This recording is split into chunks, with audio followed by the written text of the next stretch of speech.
Akhirnya rutoban janiyah berjatuhan. Kata Allah, fakuli washrobi wa qarri aina.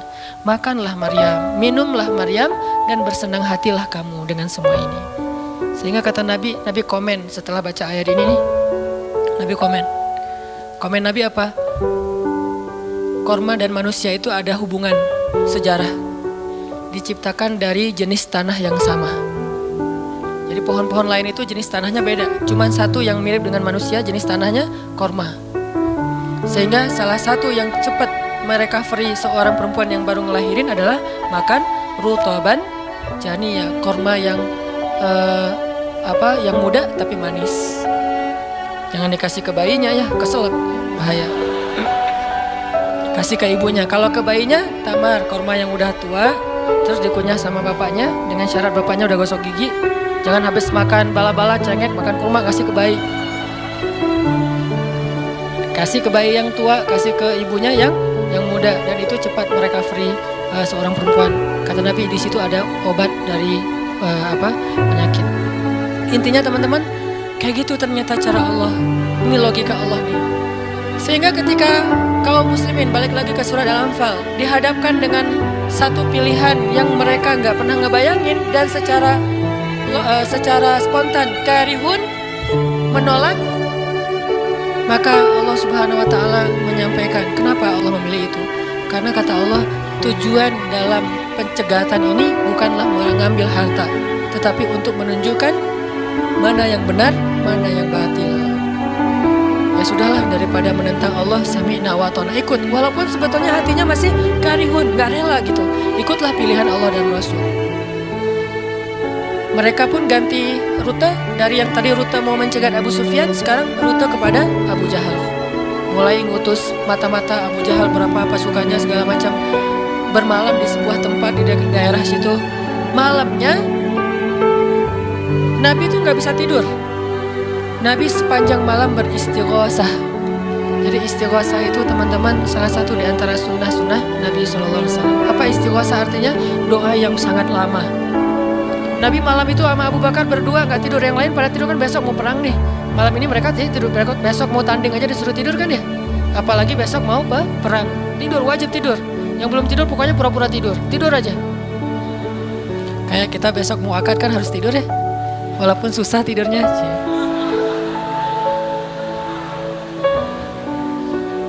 Pokoknya kalau mau akad gak bisa tidur teman-teman. Ngapain? Ngafal aja, saya terima kok. Nanti takut salah saya tolak kan bahaya. Udah diizinin sama calon mertua masih ditolak. Nah, malamnya pada tidur kecuali dua orang, Rasul sama Abu Bakar. Selalu berdua orang ini nih, pokoknya soulmate banget. Direkam soulmate-nya di Al-Quran. Rasul beristighosah, doa yang sangat khusyuk, berharap banget, panjang lagi doanya sepanjang malam, sampai Nabi mengangkat kedua tangannya itu nggak gini, tapi gini. Pernah nggak doa gini? Nah, makanya masih sendiri ya. Coba istighosah, ya Allah. Langsung tuh. Jadi kalau doa jangan gini doang, apalagi gini, santai. Sesekali doa, Allah. Ternyata belum. Mungkin. Dan itu ada sunnahnya, Nabi berdoa dengan, kan Nabi berdoa kadang mengangkat tangan, kadang tidak mengangkat tangan, kayak doa sehari-hari misalnya angkat tangan kan ya. Kayak mau makan misalnya, bismillahirrahmanirrahim amutu wa ahya. Allahumma barik lana gitu ya. Kan gak harus ngangkat tangan.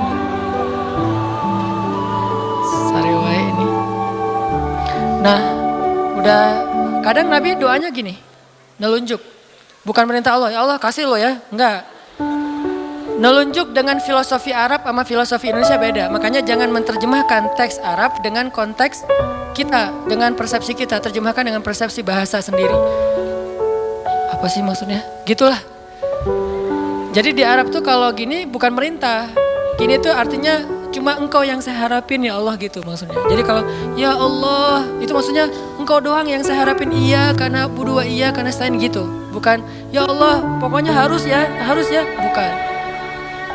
Kalau kita pakai dengan logika kita kan kok doa sih gak sopan sama Allah kayak gitu-gitu amat. Kalau ke manusia mungkin gitu agak kurang sopan. Kalau ke Allah sopan.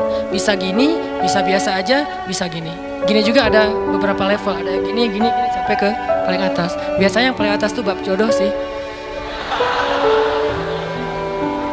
Kalau bab kuliah masih gini, kerja, yang giliran jodoh paling tinggi.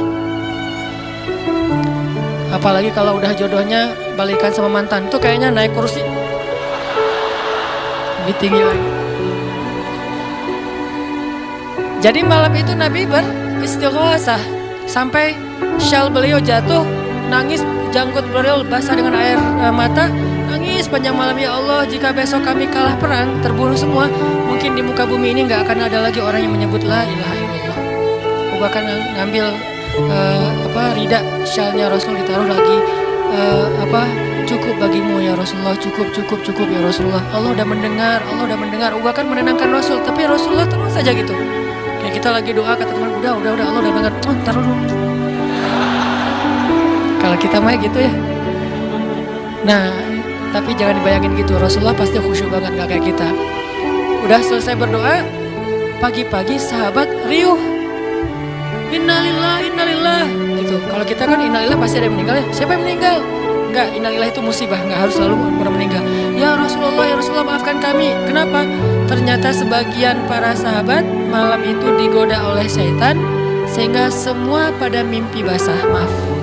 Tapi kayak gitu emang sejarahnya. Bukan semua, sebagian besarnya mimpi basah. Sehingga pas bangun mereka dalam keadaan junub, kotor, tidak suci, tapi nggak ada air. Untuk wudhu aja kurang, apalagi untuk mandi. Dan mandi junub kan harus semuanya. Sedangkan besok mereka mau berperang melawan musuh dalam keadaan tidak suci. Ini kayak pertanda buruk gitu. Dan mereka merasa mentalnya makin drop. Tiba-tiba Allah beri ketenangan buat mereka, turun air hujan. Malam itu hujan turun, hujannya hujan lokal lagi. Camp kaum muslimin hujan, camp orang kafir enggak. Hujan, nyebrang, hujan enggak. Yang namanya di Indonesia gitu. Di camp kaum muslimin hujan, di campnya orang kafir enggak hujan. Akhirnya pada mandi, alhamdulillah, Allah Akbar. Itu nanti ada ayatnya setelah itu, coba nanti baca lagi halaman kedua. Ketika ada adegan hujan segala macam, itu ceritanya kayak gitu. Akhirnya makin mantap, alhamdulillah bisa mandi, wudhu, minum. Baru mereka yakin bahwa ini adalah benar-benar perintah Allah. Nah, hidup kita tuh kalau kita ngejalanin hal-hal kayak gini, kita bakalan kayak lagi jalan bareng Allah. Sehingga nanti kita akan banyak melihat keajaiban-keajaiban Allah. Kalau kita nggak pernah masuk dalam situasi ini, kita tuh kenal Allah cuma dari kata orang, nggak pernah jalan bareng. Kita kayak kenal seseorang, tapi kata teman kita. Cuma lihat postingannya doang, tapi nggak pernah jalan bareng, jadi nggak kenal dekat gitu, dan nggak akan dapat feel. Begitu juga kita kenal Allah. Kalau kita kenal Allah hanya dalam situasi normal, wajar, nyaman, berarti kita kenal Allahnya cuma dari katanya, cenah, nggak pernah ngalamin sendiri. Begitu kita dihadapkan dengan situasi kayak gini, berarti kita lagi diajak Allah jalan bareng. Yuk jalan bareng saya, siap ya Allah. Banyak kejutan-kejutan, banyak yang bikin kita kaget. Kenapa? Karena kita jalannya dengan zat yang maha kuasa. Dia akan tunjukin kekuasaan-kekuasaannya. Dan kekuasaan Allah yang paling luar biasa ditunjukin justru dalam kesulitan. Kalau dalam normal gak luar biasa namanya. Kayak kita sama teman kita, dia ngasih kita hadiah atau pinjam duit 100.000 pas kita lagi awal bulan. Kan biasa aja ya. Coba kalau dia pinjemin duit 50.000 pas akhir bulan, kan luar biasa kan? Jadi makin kita sulit, Allah tunjukin kekuasaannya, di situ kita makin lihat gimana kita tuh bergantung banget sama Allah. Emang Allah bikin skenario-nya kayak gitu. Sehingga kalau kita teman-teman dihadapkan atau dikondisikan sama Allah dalam suatu keadaan yang kita nggak siap, yang kita nolak, yang kita berontak, tapi di sisi yang lain kita yakin ini ketentuan Allah, belajar meyakini, oh Allah lagi ngajak saya jalan nih. Allah lagi ngajak saya jalan biar lebih kenal sama Allah, biar Allah menunjukin langsung.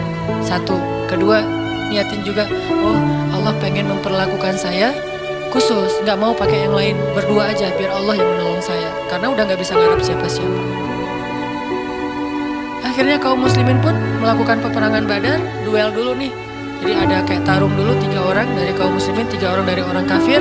Tarung, salah satunya jagoannya Nabi, kesayangan dan kebanggaan Nabi banget, anak muda yang bernama Ali bin Abi Thalib. Ali maju kalah musuh, terkapar, 3-tiganya mati. Kaum muslimin bertakbir, ahadun ahad. Yel-yel yang dipakai oleh Bilal dulu di Mekah dipakai oleh kaum muslimin. Menanglah perang Badar. Dan dalam peperangan itu Allah tunjukkan yang luar biasa, kaum muslimin ditolong oleh makhluk yang turun dari langit berbondong-bondong, terbang menyambar dengan pakai ikat kepala berwarna hijau.